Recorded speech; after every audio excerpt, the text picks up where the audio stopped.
وجہ ہے کہ علی کی نماز عصر قضا ہو گئی ہے، یہی وجہ ہے کہ علی کی نماز عصر قضا ہو گئی ہے۔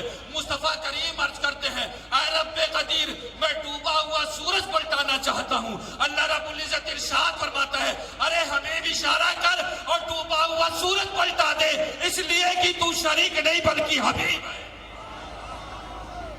شریک جو ہوتا ہے وہ صرف اپنے حصے کا مالک ہوتا ہے، حبیب جو ہوتا ہے وہ کل کا مالک ہوتا ہے۔ یہی وجہ ہے کہ جانتے ہیں مٹھیوں میں کنکر ہے، مٹھیوں انگلیاں ہیں، بے جان صحابہ کے ہاتھ کٹ گئے۔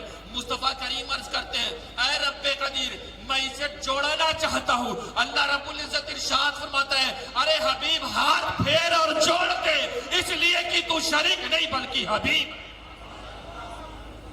ہماری کوئی حیثیت اور اوقات نہیں، ہم مصطفیٰ کریم کے میلاد کا میم ادا نہیں کرتے۔ اتنا حسین اور جمیل بنایا ہے، اتنا خوبصورت بنایا ہے، اتنا جمیل بنایا ہے کہ مصطفیٰ اٹھیں تو آسمانوں کو عروج ملے، مصطفیٰ بیٹھیں تو دھرتی کو سکون ملے، مصطفیٰ مسکرائیں تو ستارے چمکنے لگے، مصطفیٰ باتیں کرے تو پھول جھڑنے لگے، مصطفیٰ مسکرا کے سر اٹھا کے بولے تو قرآن بنے، سر جھکا کے بولے تو حدیث بنے، قدم اٹھائے تو سنت بنے، قدم رکھے تو جنت بنے۔ خاموشی سے آپ سے بہت دکھ ہو رہا ہے، اور جسے محبت سے دیکھیں وہ صحابی بنے، اور جس سے نکاح کرے وہ ام المومنین بنے، جسے بیٹیاں دے وہ ذوالنورین، جو پیدا ہو وہ خاتون جنت بنے، جسے بیٹیاں دے وہ ذوالنورین بنے، اور جسے بھائی کہیں وہ شیر خدا بنے، اور جسے چومے وہ حسنین بنے۔ اللہ رب العزت نے اپنے حبیب کو اتنا حسین بنایا، اسی لیے میں کہتا ہوں ہے سراپا اجالا ہمارا۔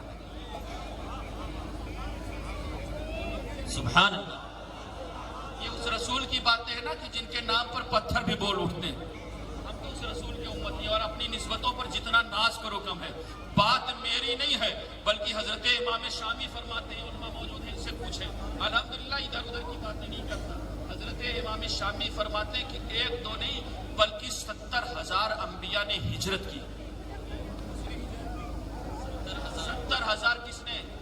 انبیاء نے، کوئی عام انسان نے نہیں بلکہ انبیاء نے ہجرت کی۔ اپنے وطن کو خیر آباد کہا، اور اپنے وطن کو چھوڑ کر کے ہجرت کہاں کی مکے کی طرف۔ کیوں؟ کیونکہ ان انبیاء اکرام کو پتا تھا کہ اللہ کا آخری پیغمبر، اللہ کا حبیب مکے میں مبعوث ہے۔ ان انبیاء کی یہ خواہش تھی کہ جس دھرتی پر اللہ کا آخری پیغمبر مبعوث ہوگا اس دھرتی پر ہم رہیں اور وہ زمین ہمارا مدفن بن جائے۔ ان 70,000 انبیاء کی یہ خواہش تھی کہ وہ زمین ہمارا مدفن بن جائے، تو ہو سکتا ہے کہ اللہ کا آخری پیغمبر، اللہ کا حبیب جس زمین پر مبعوث ہوگا وہ زمین ہمارا مدفن بنے گی، تو ہو سکتا ہے کہ اللہ کے حبیب کا قدم کسی روز ہمارے قبر کے اوپر پڑ جائے تو ہمارے لیے شرفیابی کا باعث۔ سبحان اللہ، سبحان اللہ، نعرہ تکبیر، نعرہ رسالت، فیضان اعلی حضرت، فیضان مدار العالمین، غیب صاحب بابا سید فیضان اشرف جیلانی صاحب قبلہ، اشرفی دولہ